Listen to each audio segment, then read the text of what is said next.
Hello and welcome to Inside 11Alive News Investigates. I'm Cheryl Preheim. It is a safety net meant to help Georgia's most vulnerable. But today, 11Alive's investigative team is exposing how fraudsters are draining SNAP benefits, formerly known as food stamps. And it happens in seconds. A state security tool was launched to stop it, but 11Alive Consumer Investigator Liza Lucas found most families are not using it. Now one woman is speaking out after her mother's account was wiped clean. I actually tried to call that number. Kalima Jenkins does not receive SNAP benefits, but someone important to her does. I take care of my mom. I was just quite excited when the card finally came in the mail. But days later, all of the benefits from the card were gone. Kalima called 11Alive News Investigates for help and showed us the transactions. More than $600 stolen from the account from more than 800 miles away. I started doing some research online and realized I am not the only one.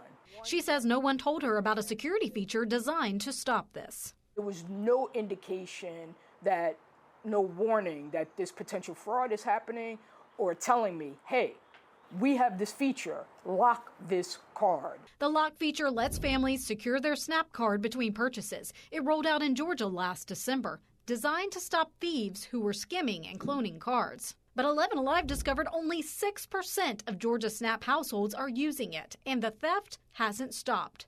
DHS confirms it's reviewing more than $23 million in reported SNAP losses since January 1st. That's in addition to $13 million reimbursed to families before federal funding expired last year. Kalima has no clue how her mother's card was compromised. There has been talk about these cards going into skimmers, but I didn't have that situation at all. I never swiped the card for the card to be drained. 11Alive requested interviews with a state investigator in February and May. Each time we were told no one was available and to email our questions. Meanwhile, DHS records suggest chip cards as a solution. An August 2023 document 11Alive obtained shows upgrading SNAP EBT cards to chip cards would cost $4.6 million over 4 years, then $1.1 million annually. DHS would not confirm that, but a spokesperson says the agency is, quote, keeping all options open and is, quote, actively researching the process. And you can see it says locked everywhere. Since locking her mother's card, Kalima says there's been no more theft, but she's still asking, why wasn't she warned? I understand that these cards are not chipped. I understand that they're working on a number of different things, but I think in the interim, there are things that they could do that are not very costly that will protect the public, and they're not doing that. Liza Lucas, 11Alive News Investigates. There are so many layers here. Investigator Liza Lucas joining us more to go through each one of them. So there's a safeguard, right? But a lot of people don't know about it. Very few people using it. There is a way to make a fix with the change in the cards, but that costs money. But the bottom line here, $23 million of help that's supposed to go to people who are very vulnerable is not getting to them. And this is something you've been tracking now for 2 years. That's right. That's just when we entered the conversation. Rewind 2 years ago, we were talking about the vulnerability of these cards then. The cards really are just relying on magnetic strips. They're not chipped like your credit card. So that automatically makes them more vulnerable to skimming. And that's when criminals install a secret device on a point of sale terminal.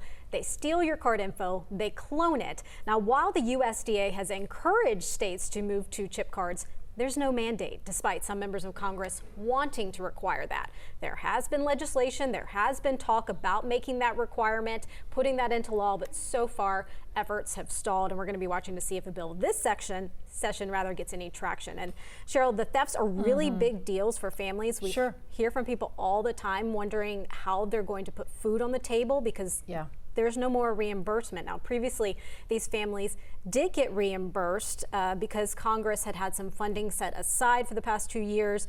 When benefits were stolen, there was money to cover it for families, but that went away as of December 20th. So this is a huge deal right now, and we continue to hear from Georgians who are completely caught off guard. In fact, back in February when we reported on this, we brought you Deborah's story, a mom of 7 who was shocked to see her funds disappear right before Christmas. I don't usually call it before because I know the benefits are there, and I called it and it said $0 balance. It was like 7 transactions of $199, and then the last one was one for $148, and it was just at like corner stores because I Googled them because I was trying to figure out what it's like, you know, and it was just like corner stores in Philadelphia, and they had ran it. And they were all consecutively within, like I said, in 6 minutes. So some were at the same time, and then some were like a minute and 2 minutes apart. So I was like, how did they do that? Now, Deborah told me the hard part, especially in her case, she was so close to getting off benefits, getting off food stamps entirely before this happened. And so this was a big setback, and it came right as Christmas hit, so there was no holiday really for her family, her little ones. Oh my gosh. The impact is real, and you know, I don't know, you probably feel the same way. It kind of makes your stomach turn because it's so often that scammers are targeting the most vulnerable. I mean, we are not exaggerating to say that this is the difference between a child, a family, an individual having anything to eat or not, and this is money set aside for that that's being stolen right from them. So we talk about what's the solution here, talking about those chip cards could be another layer of protection that costs some money. What is the state saying about that, and what could a potential timeline look like?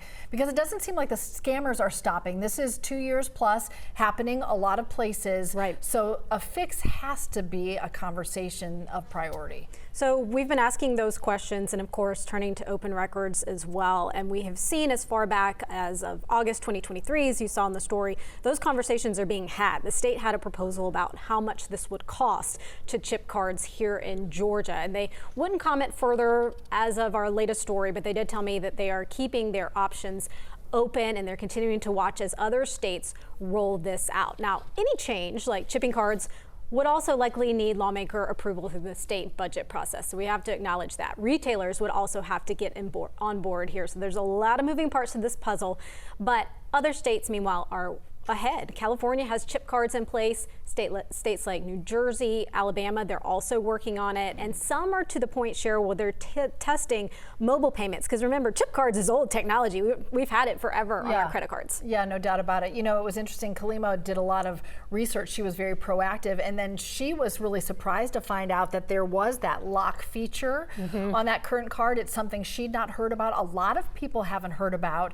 So is there a better campaign that needs to be in place to even let people know that in the short term, until kind of an overall solution is found, that this at least can protect some of that important resource for people? That was really Kalima's point when she and I were having conversations, and she reached out. She really wanted to see some public awareness about this. A lot of people say that they don't know it exists, like Kalima, until it's too late. Some have told me that they've hit some roadblocks when using the app because this is through a third-party company known as Conduit. So they've had some issues there when they're setting up their accounts. Now, DHS says that they have shared information online and through social media. And we know too through open records reports that the state gets monthly reports on how many people are using this card, how many people are downloading the feature. Again, adoption right now is really low. You know, technology is a two-edged sword, right? Technology is vital to disperse resources like this, but then hackers, scammers can try to work the system.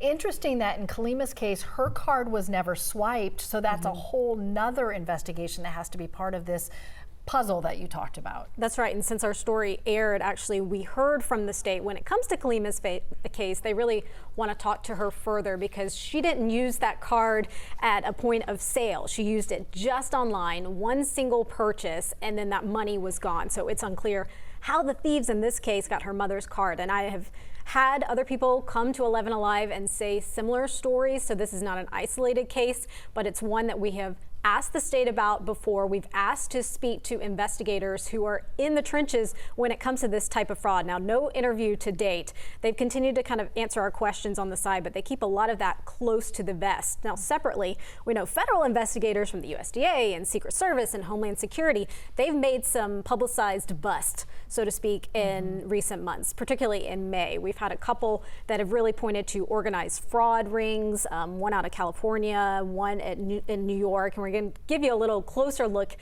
at those right now because DHS does tell us that in some of those cases it has involved Georgia SNAP recipients unfortunately being victims. You know, it's a really important work that you're doing on a couple of levels, because getting those individual stories out there is actually letting state and federal investigators know what they're dealing with so that they can start to pinpoint what the problem is. We want to make it clear that as you have worked so tirelessly on this, it's not just Georgia we're talking about. This is happening all across the country. It really is. And again, some states are already chipping their cards, so we'll see how everything starts to change, maybe in their favor, hopefully in their favor, as they modernize their technology. And I know Georgia's going to be following that. But again, there's some major busts as of late that we want to highlight. Here in California, USDA actually pointed to international crime rings as the culprit. And then in late May, there was also another case, which I think a lot of people are going to be interested in. This one right here, $66 million in SNAP fraud scheme out of New York. Actually, a USDA employee was alleged to be involved in that one, among 5 others charged. And basically, this employee, they believe, was selling unauthorized EBT store licenses. So these criminals could then set up EBT terminals or SNAP terminals, even though they were not authorized to do so. So a lot of people ask me, is this an inside job? And unfortunately, that case points to that happening. And a lot of people, when they say, hey, this is being spent in Philadelphia or New York, and I called the store and it doesn't exist, it kind of leads me to believe that this is one of those scenarios that we'll see play out in court. Well, so many tentacles, because it's an alleged inside job, but then also organized crime internationally. It is just a lot of money that people are trying to pick off people who are vulnerable to it. Exactly. So many layers. So as we wrap up, just want to ask you, have you had a chance to talk directly to any federal regulators about this, seemingly a problem that's not going to go away? Well, we know that the Trump administration has been huge when they talk about eliminating and targeting fraud. So we took some questions over to the USDA. I asked for an interview with Secretary Brooke Rollins. That was not granted, but they did respond to some of our inquiries. I did want to know, point blank, whether they plan to ask states, make states move to these chip cards to better guard against fraud. And they kind of danced around the answer to that. They say they're working with the states as they tackle fraud. They're working with retailers because, again, this is a big moving part here.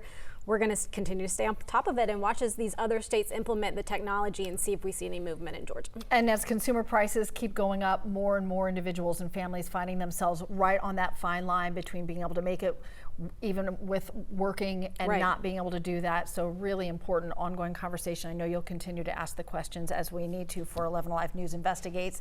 As you have things that you want to bring up, make sure that if you have a tip for Liza or anyone else on the investigative team, call us 404-873-9111 or email investigates@11alive.com. Thanks for all your work on this, Liza, and thank you for joining Inside 11Alive News Investigates.